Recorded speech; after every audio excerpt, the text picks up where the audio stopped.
Hello everyone, आज date है 11 अक्टूबर 2022 और द हिंदू न्यूज एनालिसिस में आपका स्वागत है। इस वीडियो में हम द हिंदू की इंपॉर्टेंट न्यूज को एग्जाम के पॉइंट ऑफ व्यू से डिस्कस करेंगे। नीचे डिस्क्रिप्शन बॉक्स में Telegram channel Volcano IAS Academy का लिंक दिया हुआ है। आप Telegram channel Volcano IAS Academy के साथ में जुड़ सकते हैं। वहां पर हर exam means UPSC, state PCS and other exams के पॉइंट ऑफ व्यू से काफ़ी इंपॉर्टेंट इन्फॉर्मेशन आप सभी के साथ में शेयर की जाती है। तो चलो स्टार्ट करते हैं। वीडियो को स्टार्ट करेंगे एक ज्योग्राफिकल मैप क्वेश्चन के साथ में। और आज आपका क्वेश्चन ये है कि ग्रीनलैंड आइलैंड को आपको मैप में व्यू करना है। फिर इससे रिलेटेड हर इंपॉर्टेंट फैक्ट्स को एंड इन्फॉर्मेशन को कमेंट बॉक्स में टाइप करना है। कल हमने आपसे क्वेश्चन पूछा था हल्दिया को लेकर के। तो हल्दिया को अगर हम मैप में व्यू करें, हमारे इंडिया का जो वेस्ट बंगाल स्टेट है वहाँ पर लोकेटेड है हल्दिया। हल्दिया को एक पोर्ट के रूप में डेवलप किया गया। Two important river Haldia river and Hooghly river के कन्फ्लुएंस पॉइंट पर इसका फॉर्मेशन किया गया। और हल्दिया पोर्ट जो है वो पेट्रोकेमिकल बिजनेस के लिए काफ़ी ज़्यादा फेमस है। आपके लिए इम्पोर्टेंट ये है कि हमारे इंडिया के कौन कौन से इम्पोर्टेंट पोर्ट जो हैं वो कौन कौन से स्टेट में लोकेटेड है, ये आपको क्लियरली पता होना चाहिए। तो ये हल्दिया पोर्ट से related basic facts. The Hindu को डिस्कस करने से पहले हम डिस्कस करेंगे मेंटरशिप प्रोग्राम के बारे में।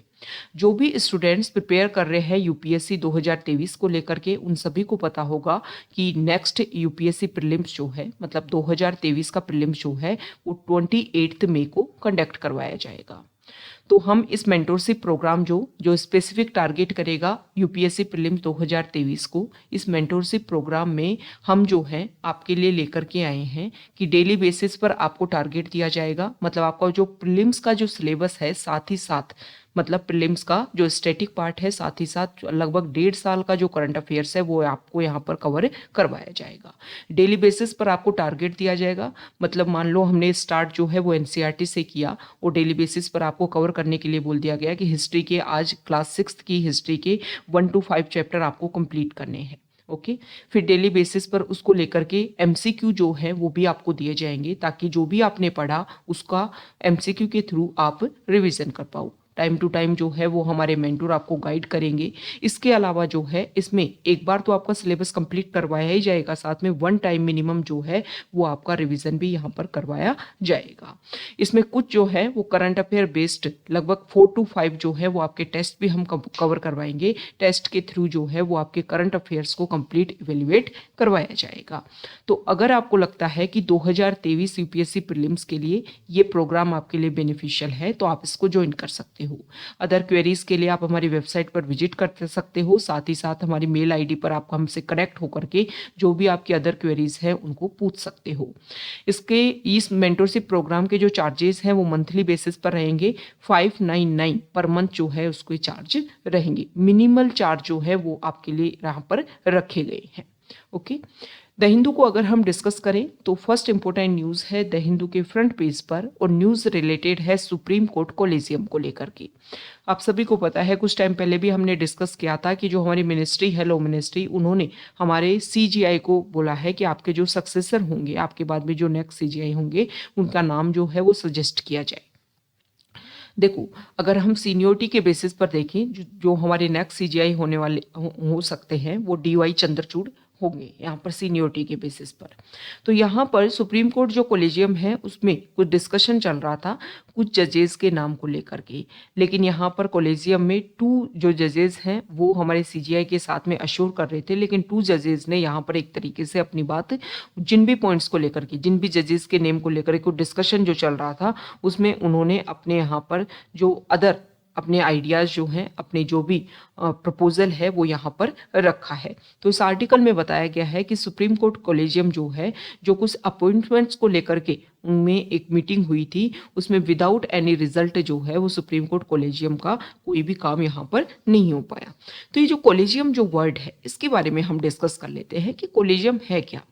देखो, जो हमारा अगर हम कोलेजियम के बारे में बात करें तो कोलेजियम एक सिस्टम है। मतलब हमारे इंडिया में जो जजेस की अपॉइंटमेंट्स और उनके ट्रांसफर को लेकर के एक सिस्टम काम करता है जिसको हम बोलते हैं कोलेजियम सिस्टम। अब ये जो कोलेजियम सिस्टम है, ना तो इसको पार्लियामेंट के किसी लॉ के थ्रू बनाया गया है और ना ही इसको जो है वो हमारे कॉन्स्टिट्यूशन में बताया गया। कोलेजियम सिस्टम जो है वो सुप्रीम कोर्ट के जो जजमेंट्स आए उसके थ्रू ही इवॉल्व हुआ है कोलेजियम सिस्टम। स्पेसिफिक अगर हम बात करें तो 3 जजेस केस की बात की जाती है। फर्स्ट जजेस केस 1981, सेकंड जजेस केस 1993 और थर्ड जजेस केस जो है 1998। तो 1998 में ये बात बोली गई कि हमारे जो CJI रहेंगे प्लस में 4 सीनियर मोस्ट जज जो है वो मिलकर के एक क्या बनाएंगे, वो बनाएंगे एक कोलेजियम सिस्टम। और ये जो है वो सुप्रीम कोर्ट में जजेस के अपॉइंटमेंट को लेकर के, उनके अदर डिस्कशन को लेकर के कंप्लीट जो है वो अपना प्रोसीजर कंप्लीट करेंगे। 2015 में जो हमारी गवर्नमेंट है उन्होंने इस कोलेजियम सिस्टम को रिप्लेस करने के लिए NJSC सिस्टम वो लेकर के आई थी। ठीक है, NJSC सिस्टम में गवर्नमेंट ये चाहती थी कि कुछ गवर्नमेंट के जो मेंबर हैं वो भी इसमें साथ में रहें और यहाँ पर एक तरीके से जुडिशरी में अपना जो काम करने में, एक तरीके से अपने बात रखने में, मतलब गवर्नमेंट भी यहाँ पर अपना जो पार्टिसिपेशन है वो करे जुडिशरी की अपॉइंटमेंट्स को लेकर के।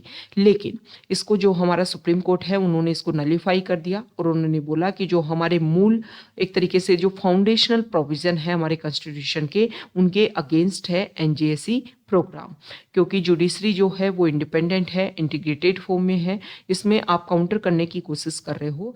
मतलब जो हमने सेपरेशन ऑफ पावर को फॉलो किया है इसमें आप इंटीग्रेटेड मतलब एक तरीके से एग्जीक्यूटिव को इंपॉर्टेंट रोल देने की कोशिश कर रहे हो जुडिशरी में भी, जो गलत है। एनक्रोच करने की कोशिश कर रहे हो आप जुडिशरी को, और इसी के बेसिस पर NJSC जो है उसको नलीफाई कर दिया गया। नेक्स्ट इंपॉर्टेंट आर्टिकल है द हिंदू के फ्रंट पेज पर ही, और रशिया और यूक्रेन के बीच में जो इशू हुआ, अभी हमने देखा कि काफ़ी लंबे टाइम से वॉर चल रहा है, लेकिन प्रेजेंट टाइम में 2014 में जिस क्रीमिया को एनेक्स किया था रशिया ने और स्ट्रेट ऑफ कर्च के थ्रू वहाँ पर कनेक्टिविटी भी बनाने की कोशिश की गई, तो जो ब्रिज बनाया गया था उसको यहाँ पर डैमेज किया गया है, जिसके अगेंस्ट में रशिया ने भी यूक्रेन के अदर पार्ट्स मतलब हर एरिया से कोई ना कोई एरिया को अपने अंदर एक तरीके से वहाँ पर काउंटर अटैक करने की कोशिश की है। ओके, नेक्स्ट यहाँ पर जो आर्टिकल है देखो, समाजवादी पार्टी स्पेसिफिक अगर हम देखें तो यूपी की जो पॉलिटिक्स है उसको काफ़ी ज़्यादा इन्फ्लुएंस करती है। तो उनके फाउंडर 3 टाइम यूपी के CM मुलायम सिंह यादव, उनकी कल डेथ हो गई है। और समाजवादी पार्टी जो है उसका सिंबल की अगर हम बात करें तो बाइसिकल उसका सिंबल है, और उन्होंने एक तरीके से जो सोशलिज्म मूवमेंट रहा हमारे इंडिया में उसमें काफ़ी इंपॉर्टेंट रोल प्ले किया था मुलायम सिंह यादव ने। नेक्स्ट इंपॉर्टेंट आर्टिकल है द हिंदू के एडिटोरियल पेज पर, और यहाँ पर जो फर्स्ट आर्टिकल है इसमें देखो ये बताया गया है कि अभी शिवसेना और एकनाथ शिंदे का जो फैक्शन था दोनों ही क्लेम कर रहे थे कि वो रियल शिवसेना है। तो अभी क्या होना है कि वहाँ पर बाई इलेक्शन कंडक्ट होने वाले थे, तो इसमें इलेक्शन कमीशन ने दोनों को ही बोला कि आप किस सिंबल को यूज़ करोगे। तो दोनों ने क्लेम किया कि हम तो शिवसेना के जो सिंबल है मतलब बो एंड एरो जो सिंबल है उसके ऊपर क्लेम करते हैं और हम रियल शिवसेना है। दोनों ही फैक्शन ने ये बात बोली। तो देखो ऐसा पहली बार नहीं है, जब जब जो पार्टी है एक लार्ज पार्टी होती है उसमें स्प्लिट देखने को मिलता है, तो इस तरीके के इशू सामने आते हैं। जैसे कि लास्ट ईयर अगर हम बात करें तो रामविलास पासवान की जो पार्टी है LJP पार्टी, उसमें उससे पहले सपा जो पार्टी है मतलब समाजवादी पार्टी, उसमें भी ये इशू देखने को मिला था। AIADMK जो पार्टी है उसमें जब स्प्लिट हुआ तो उसमें भी ये इशू देखने को मिला था कि सिंबल को लेकर के क्लेम किया जाता है दोनों फैक्शन के द्वारा। इसका बेसिक रीजन क्या है कि देखो अगर आप लोकल लेवल पर देखोगे तो बहुत सारी जो पॉपुलेशन है वो इन्फ्लुएंस होती है सिंबल से। जैसे कि जब भी इलेक्शन होते हैं तो बहुत सारे लोगों को आपने ऐसे कहते हुए सुना होगा कि हमने तो जो है वो पंजा जो है उसको क्या दे दिया, वोट दे दिया, हमने तो कमल के फूल को वोट दे दिया, और हमने तो झाड़ू को वोट दे दिया। मतलब एक तरीके से उनके लिए जो इन्फ्लुएंस है, उनका जो सिंबल है पार्टी का, वो उनके लिए ज़्यादा इंपॉर्टेंट है। तो इसीलिए जो है जब भी फैक्शन होता है इस तरीके की पार्टीज में, तो इसमें दोनों जो फैक्शन है वो क्लेम करते हैं स्पेसिफिक सिंबल के ऊपर, क्योंकि अटैचमेंट होता है बहुत सारी पॉपुलेशन का। और आप सभी को पता है हमारे यहाँ पर तो डेमोक्रेसी है, और डेमोक्रेसी में जो पॉपुलेशन का जो भी इन्फ्लुएंस है, जो भी उनका एक तरीके से फीलिंग है, वो उसको सर्वे करने के लिए, उसको सर्विस देने के लिए बहुत सारी कोशिश की जाती है पॉलिटिकल पार्टीज के द्वारा। तो इसीलिए कोशिश की जा रही थी यहाँ पर भी दोनों फैक्शन के द्वारा कि ये जो सिंबल है वो हमें अलॉट हो, लेकिन जो इलेक्शन कमीशन है उन्होंने फ्रीज कर दिया है सिंबल को, और अभी बाई इलेक्शन के लिए दोनों ही पार्टीज को अपने अपने इलेक्शन सिंबल जो हैं वो लेने हैं। तो यहाँ पर उद्धव ठाकरे के जो ग्रुप है उन्होंने को तो उनका सिंबल मिल गया है, लेकिन जो अदर जो दूसरा फैक्शन है एकनाथ शिंदे का, उनको लेकर के कुछ अभी इशू बना हुआ है, क्योंकि उन्होंने जिस भी सिंबल को अडॉप्ट किया वो किसी ना किसी तरीके से रिलीजियस तरीके से रिप्रेजेंट करने की कोशिश कर रहा था। तो यहाँ पर जो हमारे इलेक्शन कमीशन ने इम्पोर्टेंट रोल प्ले किया उसी के बारे में बताया गया है। साथ ही साथ आप सभी को पता होगा कि इलेक्शन कमीशन ने ये जो डिसीजन है वो सिंबल ऑर्डर 1968 का जो पैरा 15 है उसके बेसिस पर किया है। नेक्स्ट इंपोर्टेंट आर्टिकल है, आप सभी को पता है रशिया और यूक्रेन के बीच में इशू। तो इस आर्टिकल में ये बताया गया है कि देखो रशिया और यूक्रेन के बीच में जो इशू है वो काफ़ी लंबे टाइम से, लगभग फेब से जो है ये इशू देखने को मिल रहा है। मार्च में जो है वो United nation general assembly and ICJ जो है उन्होंने अपनी तरफ से यहाँ पर कोशिश की कि रशिया जो है वो अपना जो भी अटैक है यूक्रेन के ऊपर उसको विड्रॉ कर ले। तो यहाँ पर इस आर्टिकल में बताया गया है कि देखो रशिया ने जब से ये वॉर स्टार्ट हुआ है तब से बहुत सारे इंटरनेशनल लॉज को एक तरीके से उन्होंने डिफीट करने की कोशिश की है। ओके, तो इस आर्टिकल में बताया गया है कि यूनाइटेड नेशन जनरल असेंबली के जो रेजोल्यूशन जो होते हैं, मतलब उसमें जो रिजल्ट निकल करके आता है वो कंट्रीज के ऊपर बाइंडिंग नहीं है, लेकिन इंटरनेशनल कोर्ट ऑफ जस्टिस के द्वारा जो भी डिसीजन होते हैं वो बाइंडिंग होते हैं। तो यूक्रेन ने एप्लीकेशन लगाया था आईसीजे में, और आईसीजे में एक provisional major ruling again in March order Russia to immediately suspend its military operation in Ukraine. तो आईसीजे ने एक इम्पोर्टेंट बात बोली कि रशिया ने जो भी अपने मिलिट्री ऑपरेशंस लॉन्च कर रखे हैं यूक्रेन में उन सभी से विड्रॉ करे, लेकिन रशिया ने इन डिसीजन के ऊपर कोई भी फोकस नहीं किया। टाइम के साथ में यहाँ पर अदर लेवल पर भी कोशिश की गई कि जो भी यहाँ पर बताया गया है कि रशिया ने विड्रॉ तो किया नहीं बल्कि अदर एरियाज को अपने अंडर क्लेम कर लिया बहुत सारे रीजन को लेकर के, जैसे कि अगर हम बात करें डोनेस्क, लोहांस्क, खिरसोन, जेफ्रोजिया, इन सारे रीजन को रशिया ने क्लेम किया है कि ये अब हमारे इंटीग्रल पार्ट हैं। ओके, तो रशिया जो है वो टाइम टू टाइम इन एरिया को लेकर के क्लेम कर रहा है कि ये रशिया के पार्ट है और इनको अदर प्रोसीजर के थ्रू रशिया का ही पार्ट बनाया जाएगा। तो इस आर्टिकल में देखो इंपॉर्टेंट बात बोली गई है रशिया के बारे में कि रशिया जो है वो इंटरनेशनल जो भी प्रोसीजर है उसको फॉलो नहीं कर रहा है, लेकिन सबसे बड़ा इशू ये है कि इस तरीके से अगर कोई कंट्री इंटरनेशनल लॉज जिसको बनाया है इसलिए गया था कि अगर इंटरनेशनल लेवल पर कोई इशू देखने को मिले, कोई डिस्प्यूट देखने को मिले तो उनको सॉल्व किया जाएगा। तो अगर कंट्रीज इनको फॉलो नहीं कर रहे हैं तो इसकी वजह से फिर आने वाले टाइम में और इशू जो है वो क्रिएट होंगे। अगर हम इंडिया के पर्सपेक्टिव में देखें तो बहुत सारी बॉर्डर डिस्प्यूट है इंडिया को लेकर के अदर कंट्रीज के साथ में इंडिया के। तो अगर इस तरीके से कंट्रीज ने जो भी इंटरनेशनल ऑर्गेनाइजेशन है और जो कम्प्लीटली एक तरीके से पूरे वर्ल्ड में पीस और सिक्योरिटी को एस्टेब्लिश करने के लिए काम कर रहे हैं, अगर कंट्रीज उनके ऑर्डर को फॉलो नहीं करेंगे तो उसकी वजह से जो प्रॉब्लम है वो तो आने वाले टाइम में और ज़्यादा इंक्रीज होगी। ओके, तो इन ऑर्गेनाइजेशन की जो रिलायबिलिटी है, इनकी जो ऑथेंटिसिटी है उसको अगर हमें बनाए रखना है तो इनके जो भी इंपॉर्टेंट ऑर्डर है वो रशिया को भी फॉलो किए जाने चाहिए और इंटरनेशनल लेवल पर एक मैसेज इस तरीके से जाना चाहिए कि अगर इंटरनेशनल लॉज को फॉलो नहीं किया गया तो उसका रिजल्ट जो है वो आपको ये देखने को मिलेगा। नेक्स्ट इंपॉर्टेंट आर्टिकल है यहाँ पर पेज नंबर 9 पर। तो देखो अभी इंडिपेंडेंस डे पर हमारे जो प्राइम मिनिस्टर हैं उन्होंने इम्पोर्टेंट स्पीच दिया और उन्होंने इम्पोर्टेंट स्पीच में मतलब अपने एड्रेस में एक इम्पोर्टेंट बात बोली कि क्लीन एनर्जी टेक्नोलॉजी के ऊपर हमें फोकस करना है। मतलब हमें जो है वो आत्मनिर्भरता लेकर के आनी है किन किन पॉइंट्स के ऊपर कि क्लीन एनर्जी का हम यूज़ करें। अभी प्रेजेंट टाइम में अगर हम देखें तो हम फोकस कर रहे हैं नेचुरल गैस के ऊपर, पेट्रोलियम प्रोडक्ट्स के ऊपर, और इसका 85% जो है वो हम अदर कंट्रीज से क्या करते हैं, इम्पोर्ट करते हैं। तो इस आर्टिकल में बताया गया है कि हमारी जो कंट्री है वो टाइम के साथ में जो फोकस कर रही है कि हम अल्टरनेट सोर्स ऑफ एनर्जी जो है उसके ऊपर फोकस करें, उन सारे सोर्सेज के ऊपर रिलाई करें, उनको प्रमोट करने की कोशिश करें, जिससे अदर कंट्रीज़ के ऊपर हमारी जो डिपेंडेंसी है वो कम हो सके और इंडिया जो है वो सेल्फ रिलायंट कंट्री के रूप में आगे आ सके। तो इसमें अदर पॉइंट बताया गया है कि इंडिया जो है वो किन किन पॉइंट्स को लेकर के काम कर सकता है उन सारे लेवल पर। तो सबसे पहले यहाँ पर इम्पोर्टेंट बात की, अगर हम इम्पोर्टेंट पॉइंट की बात करें तो इस आर्टिकल में बताया गया है कि बहुत सारे इम्पोर्टेंट जो पॉइंट्स हैं, बहुत सारे इम्पोर्टेंट पार्ट हैं जो हमारे पेट्रोलियम प्रोडक्ट्स को लेकर के, ये भी हम अदर कंट्रीज़ के ऊपर डिपेंडेंट करते हैं।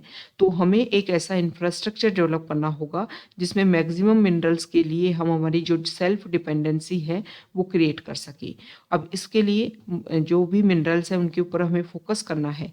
तो जो भी हमारे इंडिया में जो भी इस तरीके के मिनरल्स अवेलेबल हैं उनके ऊपर ही हमें जो है उन्हीं की एक एक्सकेवेशन जो प्रोसीजर है उसके ऊपर फोकस करना होगा। तभी जाकर के जो हमारा टारगेट है कि सेल्फ रिलायंट हम बन पाएँ हर पॉइंट में, उसको हम अचीव कर पाएंगे। यहाँ पर जो आर्टिकल है, संडे को देखो द हिंदू में एक रिपोर्ट आई। उस रिपोर्ट में एक बात बोली गई कि हमारा जो बांग्लादेश के साथ में जो बॉर्डर एरिया टच होता है वहाँ पर अगर कोई इलीगल माइग्रेंट जैसे इशू देखने को मिलते हैं तो हमारी बीएसएफ क्या कोशिश कर रही है, बॉर्डर सिक्योरिटी फोर्स, कि उन इशू को अपने लेवल पर ही सोल्व करने की कोशिश की जाए। मतलब इलीगल तरीके से इंडिया में एनक्रोच करने की कोई पर्सन कोशिश कर रहा है तो उनको हमारी जेल में एंटर ना करवा करके उनको एक तरीके से दोबारा बांग्लादेश कंट्री में ही डिपोर्ट किया जा रहा है। तो एक काफ़ी अच्छा इनिशिएटिव है। इसके बेसिस पर हम क्या कर सकते हैं, जो ओवर क्राउडेड हमारी प्रिजन है उनको, उस इशू को हम सोल्व कर सकते हैं। तो यहाँ पर इस आर्टिकल में कुछ देखो इम्पोर्टेंट बात रखी हुई है और इस इम्पोर्टेंट बात में ये कुछ यहाँ पर ग्राफ के थ्रू, चार्ट के थ्रू आपको समझाने की कोशिश की गई है कि किस तरीके से जो इशू है और अदर स्टेट में किस तरीके से ओवर क्राउडेड जो प्रिजन है वो देखने को मिलती है। ओके तो यहाँ पर बताया गया है कि हमारी जो प्रिजन है, हमारी जो इंडियन जेल है उसकी कैपेसिटी है 4.25 लाख, लेकिन 5.54 लाख पीपल जो है वो हमारी प्रिजन में बंद हैं। मतलब जो हमारी इंडियन प्रिजन की जो ऑक्यूपेंसी रेट है वो 130% तक इसको ले जाने की कोशिश की गई है और लास्ट डेकेड में सबसे हाईएस्ट लेवल पर, मतलब पीक लेवल पर ये डाटा जो है वो देखने को मिल रहे हैं। तो यहाँ पर एक इम्पोर्टेंट बात ये रखी गई कि देखो जो भी हमारी प्रिजन है उनमें जो इशू हैं उनको हमें सॉल्व करना है और जो क्राइम है उसको अगर हमें रेगुलेट करना है तो हमारे प्रिजन जो सेंटर हैं वो इस तरीके से वेलनेस सेंटर के रूप में डेवलप उनको किया जाए ताकि पर्सन अगर वहाँ पर एंटर भी करता है तो इसका एक अपग्रेड होकर के वो बाहर निकल करके जाए और सोसाइटी में फिर से कोई हार्मफुल एक्टिविटीज़ में इन्वॉल्व ना हो पाए। तो अगर पहले ही इंफ्रास्ट्रक्चर मान लो 100 लोगों का है और उसमें हमने 150 लोग जो हैं वो इसमें इन्वॉल्व कर रखे हैं, तो 150 लोगों का जो बर्डन है वो क्रिएट होगा हर जगह रहने की स्पेस की वजह से। जो भी आपके बेसिक प्रोविज़न है जो आपको अवेलेबल करवाने थे 100 लोगों को, वो अब 150 लोगों को अवेलेबल करवाना है। तो इसकी वजह से भी इशू जो है वो काफ़ी ज़्यादा इंक्रीज़ हो सकते हैं। तो हमें वेलनेस सेंटर के रूप में डेवलप करना है, तो हमें प्रिजन जो है, जो भी ओवर क्राउडेड इशू है उसको हमें रेगुलेट करना होगा। साथ ही साथ हमने ये भी देखा है इस आर्टिकल में कि जो स्टाफ जो है उसकी भी काफ़ी ज़्यादा कमी देखने को मिलती है।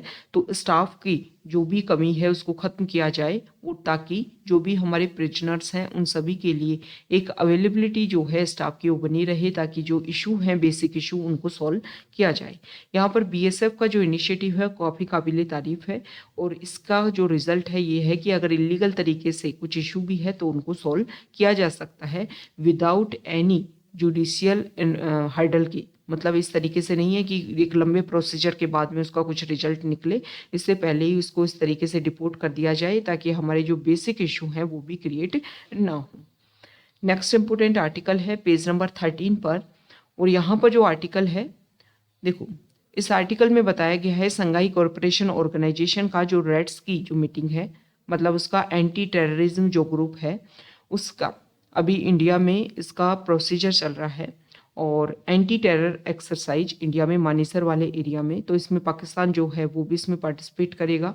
इसमें बताया गया है कि 2021 में पाकिस्तान ने होस्ट किया था रेड्स के इस मीटिंग को लेकर के और इसमें इंडिया ने भी पार्टिसिपेट किया था। ओके, तो देखो, एंटी टेररिज्म जो है, टेररिज्म एक मेजर इशू है। इससे एक कंट्री इफेक्ट नहीं होता है। अगर ये प्रॉब्लम जो है वो इवॉल्व होती रहती है तो इससे ग्लोबली लेवल पर इफेक्ट देखने को मिलेगा।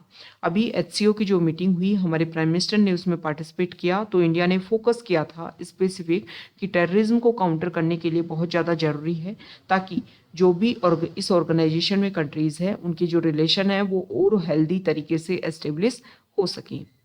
नेक्स्ट इंपॉर्टेंट आर्टिकल है पेज नंबर 14 पर, और यहाँ पर जो आर्टिकल है, देखो, लेंसेट कमीशन की एक रिपोर्ट आई है और इस रिपोर्ट में ये बोला गया है कि मंडे को, मतलब 10 अक्टूबर को वर्ल्ड मेंटल हेल्थ डे के रूप में ऑब्जर्व किया जाता है। तो लेंसेट ने जो अपनी न्यू रिपोर्ट बोली है उसमें बताया गया है कि देखो, टाइम के साथ में अगर हम देखें तो 90% जो लोग हैं उनकी मेंटल इलनेस जो है वो देखने को मिलती है। मतलब स्टिग्मा, डिस्क्रिमिनेशन, इसकी वजह से क्या होता है, जो भी मेंटल हेल्थ जो है उसके ऊपर इफेक्ट देखने को मिल रहा है। तो इस लेंसेट कमीशन ने एक इम्पोर्टेंट बात ये बोली है कि टाइम के साथ में हमें फोकस करना होगा कि जो हमारी पॉपुलेशन है उसके इशू जो हैं वो काफ़ी कम हो सके, और इसके लिए 80% said stigma and discrimination can be worse than the condition itself. Additionally, 90% of those surveyed felt that media could play a major role in reducing stigma. The report was the result of labor of the new Lancet Commission on ending stigma and discrimination in mental health. As per the commission, stigma can cause social exclusion and disempowerment of people with mental health conditions, leading to discrimination and human rights violation, including problems in accessing healthcare, challenging in securing employment, and increasing likelihood of health complication leading too early death. तो यहाँ पर इस commission ने बोला है कि एक problem होती है, अगर कुछ इशू देखने को मिलता है, उसकी वजह से डिस्क्रिमिनेशन फेस करने को मिलता है, तो मेंटल हेल्थ जो है वो काफ़ी ज़्यादा इफेक्ट होती है और इसकी वजह से अर्ली डेथ जैसे इशू भी देखने को मिलते हैं। नेक्स्ट इंपॉर्टेंट आर्टिकल है पेज नंबर 15 पर, और यहाँ पर देखो, हमने नोबेल प्राइज जो है वो हर सेक्टर में जो दिए गए उसके बारे में डिस्कस कर लिया। तो इकोनॉमिक सेक्टर में जो नोबेल प्राइज दिया गया है उसके बारे में यहाँ पर बताया हुआ है कि 2007-8 में यूएस में जो फाइनेंशियल क्राइसिस देखने को मिला था, उसमें एक जो इवॉल्विंग स्टेज जो इम्पोर्टेंट रोल प्ले किया था वहाँ पर US Federal Reserve chair Ben Bernanke. इसके अलावा 2 पर्सन और हैं जिनका नाम है डगलस डब्ल्यू डायमंड और एक है फिलिप ए डाइविंग। इन सब ने मिलकर के एक तरीके से इकोनॉमिक क्राइसिस जो है उन सभी इशू को सॉल्व करने में एक इम्पोर्टेंट रोल प्ले किया, और इम्पोर्टेंट पर्सन जिनका नाम हमने फर्स्ट टाइम लिया वो जो है यूएस में जो इशू देखने को मिला था 2007-8 में, जो क्राइसिस देखने को मिला था उसमें अपना इम्पोर्टेंट रोल प्ले किया था और जो भी इशू हैं उनको सोल्व करने की कोशिश की थी। ओके, तो 2 अदर पर्सनैलिटी जो हैं वो भी यूएस बेस्ड इकोनॉमिस्ट हैं और उन्होंने बैंक फेलियर या फॉल आउट जैसे इशू हैं उनको सॉल्व करने में इम्पोर्टेंट रोल अपना प्ले किया है। तो ये इकोनॉमिक्स के जो भी नोबेल प्राइज़ हैं उनके नेम हैं, जो भी इकोनॉमिस्ट हैं। आपको पता होना चाहिए कि पीस का प्राइज़ किसको मिला है, लिटरेचर का प्राइज़ किसको मिला है। ये सभी जो है वो 2022 के इम्पोर्टेंट डाटा है, आपको एक क्लेरिफिकेशन होना चाहिए इसको लेकर के। तो ये आज का हमारा द हिंदू न्यूज़पेपर का डिस्कशन था। अगर आप यहाँ तक आए हैं, वीडियो आपको अच्छा लगा है तो प्लीज़ वीडियो को लाइक कीजिए, शेयर कीजिए और चैनल को सब्सक्राइब कीजिए। Okay, thank you.